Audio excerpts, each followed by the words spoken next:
So back to the 50-50. There's a scene where your wife is interviewed, and it's quite early on, and she talks about how when you quit to start this kind of new journey that you're on, friends and family, and I think the word she used, accused you of gallivanting. Yeah. I think that was the phrase. Yeah. And I paused it. I was like, oh, wow, I love this. So in this room right now, there's business owners who, we've got friends, we've got family who are possibly accusing us of something similar. Yeah. Gallivanting to Florida, Sure. for example. Yeah. To enjoy yourself.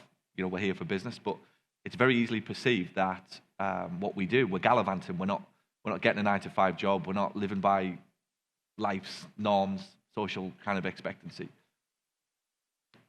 When your wife said that, I immediately wanted to know, what do they all say now? Yeah.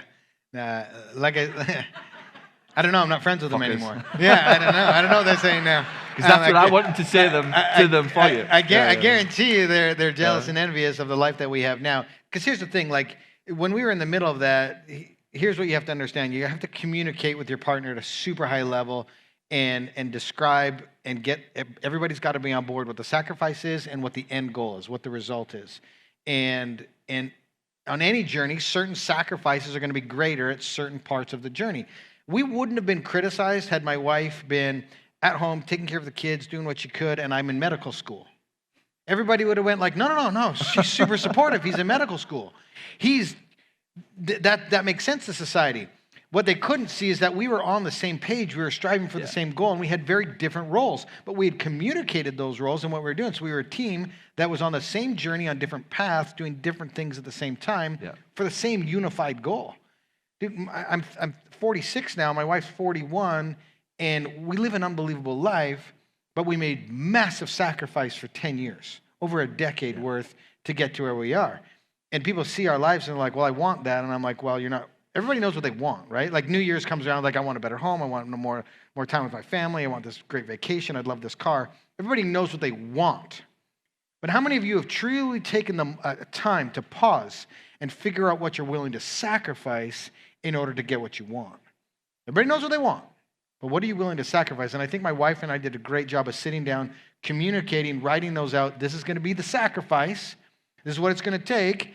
And this is the dream. And then a relentless pursuit happens in unity to get us to that point. And now we're living a life that we couldn't have ever imagined. That's 100 times better and greater than we could have ever conceptualized because we didn't give up on ourselves. Yeah. Excuse me. And we continued to show up. And now we look back and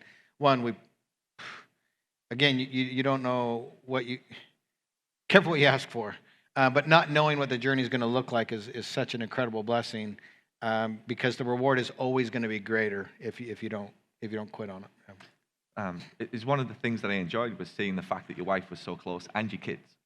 So Natalie's in the room, and we did a journey where we were coming across and we were staying in hotels, Airbnbs, and I was speaking the night before, and often the kids would wake me up. I had to be up the next morning to do this type of thing. And at the time, I'm thinking I'm a bit crazy for doing this. And then I watch you. And I'm pretty normal. Like I'm just going to keep showing Natalie, if she's in this room, it's like, Natalie, are you listening? Like, look, anything's possible. This dude travels around the world with 5 kids in a van and does an Ironman the next day. And I used to complain about being in a fucking luxury hotel with 2 kids the night before, like, or an Airbnb because somebody was having a party next door. Like, that would piss me off. And I'd be like, we need to stop this. We need to get back to normality. We need to get a house. We need to do all of these things. And I'm watching this and I'm going, God, this guy, like, He's testing this. I think maybe in life, if you're having problems with your spouse getting on board and whatnot, just find somebody crazier and stupider than you are, and just say, "Hey, look, at least this isn't what we're experiencing, right?" That's why you're here. Yeah, so you're welcome. Every penny. You're welcome. Yeah. Natalie, can you follow this guy on Instagram, Facebook, YouTube, and everything else, please? Just makes my life look easier. If you're bored, we kind of do a lot of fun stuff. If you want to tune in, just Instagram's the biggest platform I use, at Iron Cowboy James, if you want to follow us there. Fantastic. Social media haters, tell me about that. So the people that, kind of criticize what you do, don't understand what you do. Yeah. Again, that was mentioned in the documentary. How do you deal with that? Yeah, I've learned to embrace them too and have a love for them now. Because I truly have learned that it stems from jealousy. It does. It's 100% jealousy. They can't figure out how you're doing what you're doing. and they feel less than, and that's never my intent, but they feel that way, and then they try to attack you to bring you down to their level, which I don't understand, because I want to see everybody win and everybody succeed, and these individuals, they just try to bring you down, and I love it, and I embrace it because that means I'm doing something right. You've heard the saying that you haven't arrived unless you've got some haters. Yeah. And so anytime somebody chimes in and chirps at me, I love it because I'll clap back immediately. And I know that's not what you're supposed to do because it just gives them power and that's what they want. But I've learned that I can silence them and they, when you do, I think Steve Martin said it, do something so spectacular that they take notice. And I love now that I have so much confidence in what we did and how we executed it. So like do your journey so that you remove any of that doubt and criticism. And that you have full confidence that if anybody says anything to you, you can just be like, okay, let's see some facts. Like, let's talk about it. And it just opens up a dialogue, and I love it. And you can get to a point now where the people that believe in you and that back you and that love you, well, you don't have to say anything. They'll do it for you. And I no longer have to say anything online because instantly your tribe will come and attack them, and it's amazing. My favorite line in your talk today was, it doesn't get easier, it gets harder, but you get better. Yeah, you get more powerful. Tell me more. Tell me about that. Yeah, it's just through experience that you evolve and adapt. And I think that's the whole purpose in life is we're all going to go through this journey, and I believe that we all have to learn the same lessons and get to the destination. And we get to, as humans, we get to choose how many times we're going to learn and have that same experience before we learn that lesson. And I think if we choose to show up, pause, and learn, okay, why is this happening to me? Why am I having this experience? And then we learn from it, we get stronger.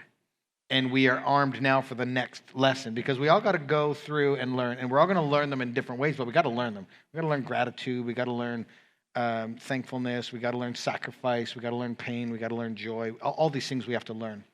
And to me, you have to dive in and take that moment to meditate and pause and reflect and be spiritual and all these things that are very important in my life in order to get ready for that next challenge. And it doesn't, man. It doesn't get easier. You think once you've made it that life becomes easy. You just get different challenges and you get different adversity and you just learn how to show up. But because you've been showing up, you're now stronger, you're more evolved, your perception, your perspective changes, and you're now armed for life as it continues to throw at us.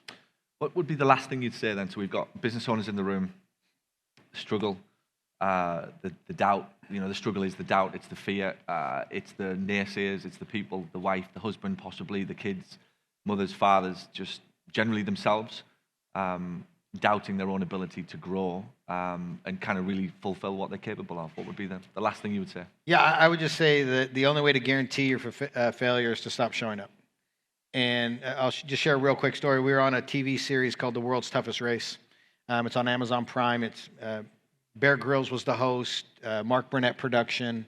It was 10 days in the Fiji jungle, map and compass, ropes, ascending, descending. We were kind of out of our element, and it was hosted by the Fiji nation, and there was 67 teams from 30 countries around the world. And the Fiji team had no business being in this race. Poor coaching, no training, terrible equipment. Nobody thought this Fijian team was going to finish the race. I won't ruin it, but there's a lot of other stories on the 10 episodes on Amazon Prime. But the Fijian team ends up finishing the race, and they did it because of two things. One, their life has forced them to be gritty out of necessity. So they had that ingrained in them, right? That they don't live in a society where it's like, oh, there's a lot of comforts and luxury. So they were gritty out of necessity, meaning they don't have to intentionally do hard things. But two, they understood time versus movement.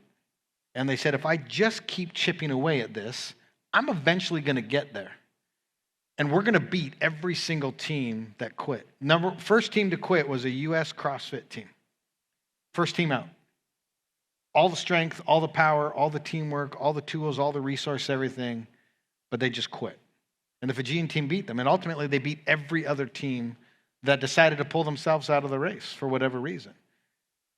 And that's one of the greatest things I can impart on you is to just keep chipping away. You don't got to complete your master list every single day. You got to do one thing, right? Just keep chipping away, keep showing up, keep having that belief, that conviction. Again, I tell my kids all the time, the cream rises to the top. Not always at the time frame you want it to, but it does. They always rise to the top. So be the cream that rises to the top and just keep chipping away at it. If you don't quit, you'll eventually get there. And then you win. Last one, I promise you. This one's for me. I'm greedy. This one's for me. Is there ever a day where you wake up and you just can't be asked? Like, you just can't be bothered to do anything? Like, you have to do everything that you have to do every single day. Is there ever a day where you think, I'm going to have a day off today? I'm just going to eat McDonald's. I'm going to go to KFC. Yeah, I want to do that every single day. But tell me you do it, please. Tell you I do it? Yeah. Oh, gosh. Come on. When was the last time you went to KFC? Okay. So on any journey, Any of these dude, I love KFC and I love a Big Mac. It's so good. Actually, the best thing on the McDonald's menu is a McDouble with a value fry. I'm just having a moment. If you can let me have this moment right now. So the reality was, in any journey, there's preparation, execution, recovery, or transition. And for me, you'll see when the documentary comes out, the 100 was so incredibly challenging for me mentally and physically. We had insane challenges. I was broken by day number 5. And so we had to go through a lot. And what it did is it really messed me up physically, and it really messed me up neurologically and mentally. And I actually had to go through cognitive brain therapy to reset the neurological pathways of my brain, because I was stuck in a constant state of fight or flight moment to where my brain was just on hyperdrive. I couldn't turn it off. And it was exhausting to do simple tasks. And I was, unconscious half the time, sleeping a lot. And I was forced to take over a year off. Well, you still consume and want luxuries, and you become depressed, and all these things happen, and body dysmorphia. Well, I got overweight, and I ballooned. I went from 165 to 196. And then you wake up and you're like, this isn't who I am.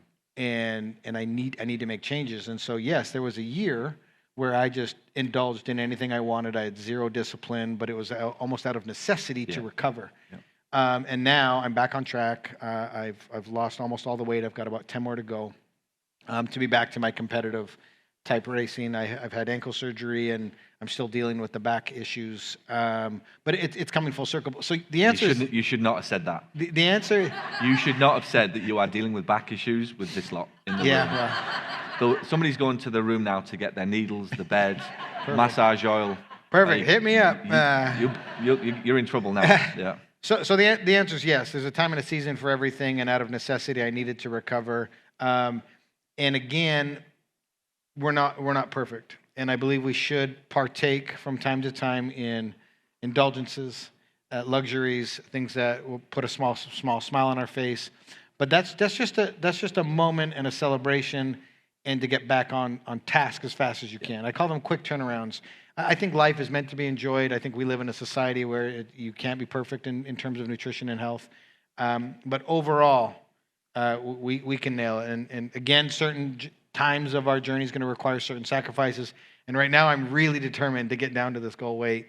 I measure my food. I mean, I was at the steakhouse last night, and they're looking at me, and I've got my little travel scale and my measuring cup, and I take my steak and I measured it, and I take each individual item and I measured it, but I know exactly how much I ate last night and how many calories I was allowed to have and how many fats, proteins, carbs, and so parts of my journey I'm very, very dialed in, and other parts I'm a little bit more lenient. Fantastic. James, thank you very, very much. Thank you. All right. Round of applause. Thank you. Brilliant. Thank you. Thanks for watching this video, and if you found it helpful, and if you now find yourself thinking, I wonder what else this person can help me with, head over to paulgough.com/books, where you can find my best-selling books, which will show you how to add more profit to your practice. Or send an email to paul@paulgough.com to ask about how we can help you accelerate the growth and profitability of your clinic. And by the way, if you know anybody who would find this helpful, please share this video out. Thanks so much.